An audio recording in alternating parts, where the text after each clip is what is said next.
பிஎம்டியோட வளர்ச்சி எப்படி இருக்கு அப்படின்னா ஒரு அபரிவிதமான வளர்ச்சி. நம் சமூக மக்கள் நம் தலைவர் மீது வைத்துள்ள நம்பிக்கை, அந்த நம்பிக்கை தான் இன்று ஆலமரம் போல் பிஎம்டி வளர்ந்துள்ளது. இதை தொடர்ந்து நம் தலைவர் சட்டமன்ற உறுப்பினராக சட்டமன்றம் செல்ல வேண்டும் என்றால் நம்மளையே களப்பணி என்பது மிகவும் முக்கியமான ஒன்று. ஒவ்வொரு கிராமம் தோறும் பிஎம்டி கொடி பறக்க வேண்டும். ஒவ்வொரு கிராமம் தோறும் மக்களை சென்று நாம் சந்திக்க வேண்டும். சிட்டிக்குள்ள இருக்கவங்களை மட்டும்தான் நம்ம பார்க்கணும், ஒரு இயக்கத்தை வளர்க்கணும், அந்த மைண்ட் செட்டே இருக்கக்கூடாது. ஒரு கடைக்கோடியில இருந்தாலும் அந்த கிராமத்தையும் போய் பார்த்து அந்த மக்களுக்கு ஏதாவது பிரச்சனைகள் இருக்கிறதா என்று சம்பந்தப்பட்ட ஒன்றிய நிர்வாகிகள், கிளை நிர்வாகிகள் போய் அதை பார்த்து பேசினாதான் இந்த பிஎம்டியோட வளர்ச்சி இன்னும் அதிகமாகும். இன்னும் நிறைய கிராமங்கள்ல பிஎம்டில எப்படி சேரணும்ன்ற ஒரு கேள்வி அதிகமா எழுந்துட்டு இருக்கு. நேற்று முன்தினம் தஞ்சாவூர்ல இருந்து எனக்கு ஒரு போனு ஒருத்தர் பேசுறாப்ல.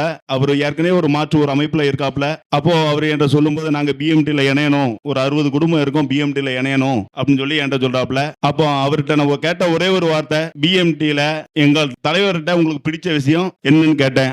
ஒரே ஒரு வார்த்தை சொன்னாரு, போலி ஜெராக்ஸ் குரூப்பை ஓட ஓட விட்டு அடிக்கிற ஒரே ஆளு நம்ம தலைவர் மட்டும் தான். அது ஒண்ணுதான். இன்னும் ஒரு 2 வருஷம் உங்க தலைவர் நம்ம தலைவர் பேசல அப்படின்னா நம்மளை அழிச்சிருவான். இந்த இனத்தின் காவலன் இசகராஜா தேவர் மட்டும்தான் அப்படின்னு தஞ்சாவூர்ல இருந்து போன் பண்ணி எனக்கு பேசுறாங்க. அப்போ என்னுடைய பிஎம்டி வளர்ச்சி எப்படி இருக்கிறது என்பதை நீங்க நல்லா புரிஞ்சுக்கணும். அதே நேரத்தில் ஒரு ஹேஷ்டேக் ஒன்று கரெக்டா பாத்துக்கிடுங்க, கிராமம் தோறும் பிஎம்டி அப்படின்னு ஒன்று உருவாக்கிடுங்க. கிராமம் தோறும் ஒரு கிராமத்தை விடாதீங்க. ஒரு கிராமத்துல 10 குடும்பம் இருந்தாலும் 10 குடும்பம் பிஎம்டில இருக்கணும். அதுக்கு பொறுப்பு மாவட்ட செயலாளர், ஒன்றிய செயலாளர், ஒன்றிய நிர்வாகிகள். ஒவ்வொரு கிராமத்துக்கும் கிளை பொறுப்பாளர்கள் போடுங்க. எல்லா ஊருக்கும் மாவட்ட செயலாளரோ மாநில பொறுப்பாளரோ போய் எல்லா விஷயத்தையும் தலையிட முடியாது. ஏன்னா மாவட்டங்கிறது பெரிய அளவுல இருக்கும். அப்போ ஒவ்வொரு இடத்துலயும் கிளை பொறுப்பாளர் ஒரு கிராமத்துக்கு போடும்போது அந்த கிளை பொறுப்பாளர்கள் சம்பந்தப்பட்ட ஒன்றிய பொறுப்பாளர் சொல்லுவாங்க. ஒன்றிய பொறுப்பாளர் அடுத்த கட்டமாக மாவட்ட பொறுப்பாளர்கள், மாவட்ட பொறுப்பாளர் என்ன பண்ணுவாங்க, மாநில பொறுப்பாளரால முடியாத பட்சத்துல தான் நம் தலைவர் இடத்துல வரணும். இந்த மாதிரி அனைவருமே ஒற்றுமையா செயல்படுங்க, கட்டமைப்பை வலுப்படுத்துங்க. இந்த பிளக்ஸ் விஷயத்துல போட்டோ போடல அது போடலங்கிற அந்த கான்செப்ட் எல்லாம் விட்டுருங்க.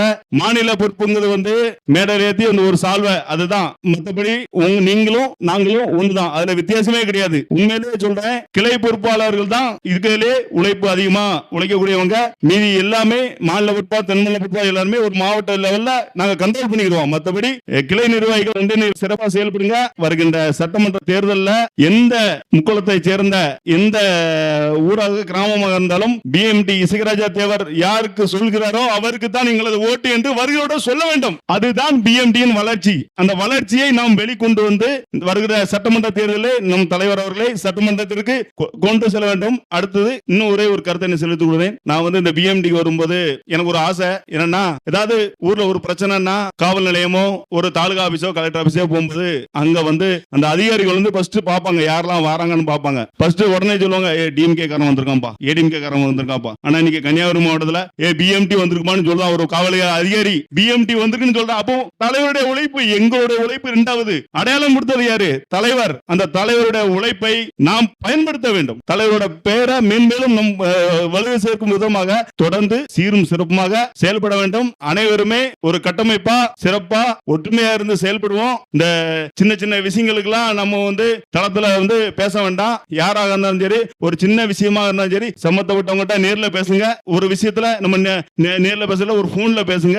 தளத்துல இந்த விவாதிக்கிற மாதிரி விஷயங்கள்லாம் நம்ம பேச வேண்டாம். என்னைக்குமே நம்ம ஒற்றுமையா இருப்போம். ஒற்றுமைதான் நம்மளுடைய பலம். நம்மளுடைய தலைவருடைய உன்னதமான உழைப்பை அடுத்த கட்டத்திற்கு கொண்டு வந்து சட்டமன்றத்தில் அமர வைப்பது நம்மளுடைய கடமை. அதை இன்றைக்கு நம்மளுடைய நிர்வாகிகள் அனைவரும் மறந்துறாங்க. அடுத்தல உண்மையிலே நான் இந்த இடத்துல ஒரு மாவட்டத்துக்கு நன்றி சொல்கிறேன். வேற ஒண்ணு இல்ல, சென்னை மாவட்ட நிர்வாகிகள் அனைவருக்கும் நன்றி. ஏன்னு கேட்டீங்கன்னா, சென்னைனாலே சொல்லுவாங்க கானா குரூப்ஸ், அங்கெல்லாம் தேவமாரெல்லாம் எதுவும் பண்ண முடியாது, வைக்க முடியாதுமாங்க. ஆனா சென்னையில தேவர் ஜெயந்தி இப்ப சீரும் சிறப்புமா பிஎம்டி கொண்டாடிட்டு இருக்கு. உண்மையிலே அவ்வளவு வரையும் நான் பாராட்டும். உண்மையிலே ஏன்னா அவ்வளவு சிறப்பா நான் அந்த வீடியோவை பார்த்த உடனே தலைவர்கிட்ட ஒரே வார்த்தை சொன்னேன், தலைவரை கொடி சட்டமன்றம் கிட்ட போயிட்டு இன்னும் ஒரு 6 மாதம் கழிச்சு கொடி உள்ள போயிரும். நம்ம தலைவர் சட்டமன்ற உறுப்பினராக உறுதி. இந்த மாலை நேரத்தில் எனக்கு வாய்ப்பளித்த அனைவருக்கும் எனது நன்றியை தெரிவித்துக் கொள்கிறேன். ஒற்றுமையே பலம், தேவர் வாழ்க, நம் புகழ் வாழ்க.